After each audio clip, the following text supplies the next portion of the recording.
that signified the season of death here in the western part of the world, this time in America.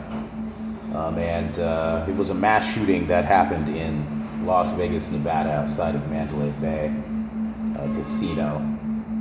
There's a lot of speculation as far as the quote-unquote facts that are surrounding this event.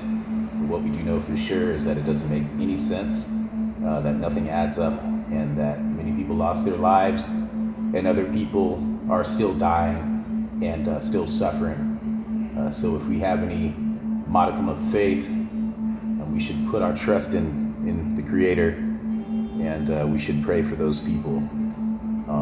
Send them love, send them light, and send them strength.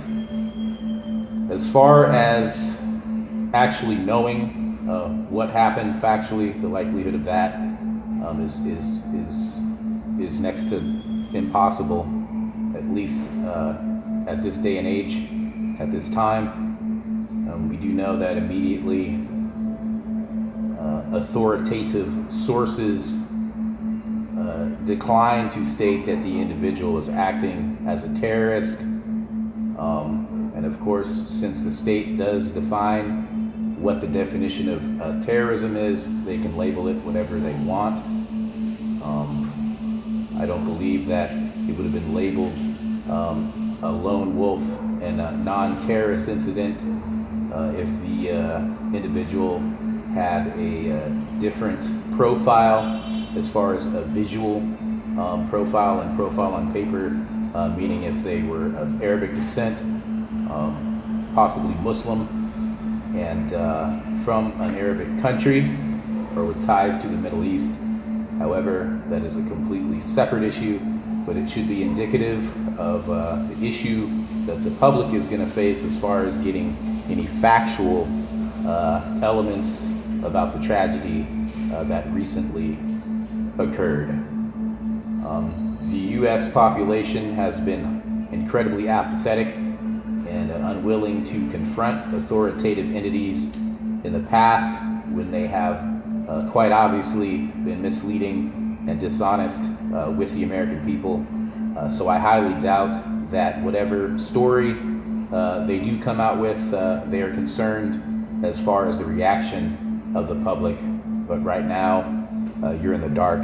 Anyone with background in investigation or intelligence tasks related to incidents of this nature, terrorism, or any type of large-scale political mechanisms using violence or the threat of violence, know right off the bat that the quote-unquote facts around this incident don't add up and they don't make any sense whatsoever. ISIS apparently has used this as an opportunity to promote their PSYOP agenda and try to fearmonger by claiming responsibility for this event. However, I highly doubt that will ever be an official story, because if that were the case, then people who do have a knowledge of these types of situations would immediately suspect that there was probably some sort of black ops involvement on the behalf of an intelligence agency outside of the actual ISIS membership. So right now, people don't know what's going on. We can come up with all these different theories. With the current president of the United States, we've seen a lot of things that have basically come to fruition. We've seen a metamorphosis in the fabric of American society. We've seen an upsurgence of racial tensions, and we've seen a lot of diversion tactics to maybe mislead or misguide people away from the big picture of what's going on. And that is unfortunate, but so is the way of the world. And we're going to see a lot more things happening. And this is not just an isolated incident. There are going to be more occurrences throughout the western part of the world, as there have already been.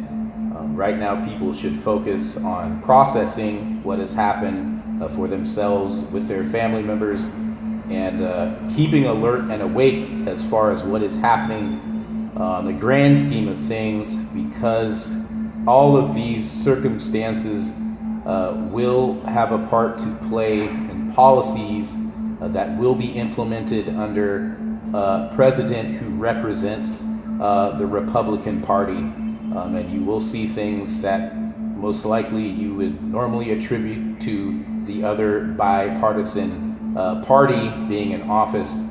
I'm not going to go on and tell people that it doesn't matter whether it is a Republican or a Democrat in office, that some things need to be done, and the people that do them are doing them for the benefit of people who you don't know and you don't need to know, and then they are also doing things that they believe benefit Americans. And you honestly are not going to be in that loop, and these people are not going to tell you, but they do expect your acceptance and compliance. So I'd like to send out a call to people who do watch this video to understand that the positivity, the energy surrounding this, it needs to be put into a positive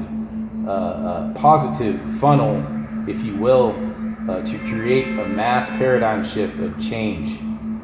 That means that we need to start focusing on why people commit acts of violence, and maybe reaching out to other people and challenging certain policies so that somebody else, whether they are being coerced, whether they're in a state of desperation or a fit of rage, that they don't perpetrate these types of senseless acts of violence on other people.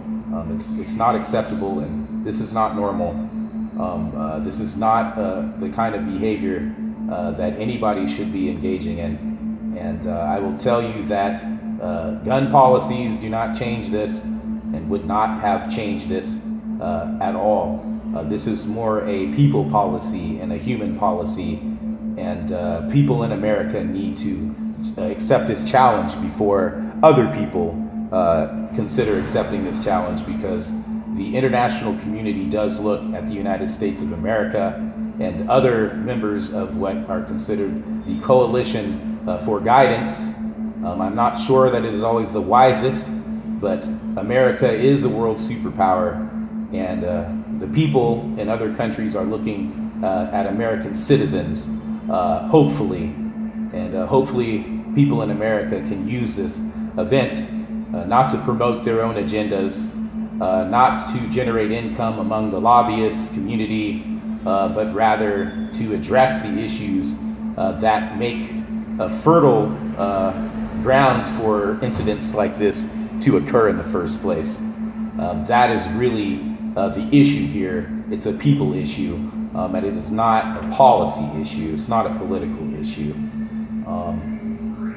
So I'm going to go now. If anyone would like to leave a comment, they can do so on this video, or they can track me down on Facebook at outlawpreachingforjesus.com. Peace to the peaceful, and hopefully there will be some peace for the victims, the people who are victimized in this tragedy, and there will be some discernment as far as the people who are going to speak with the American public about what did happen or what they know.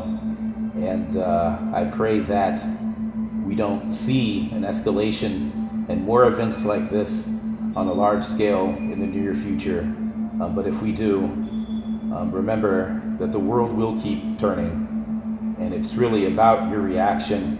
Are you going to accept being a victim, or are you going to be victorious? So peace and prayers to all the people affected, and peace to the peaceful. God bless America.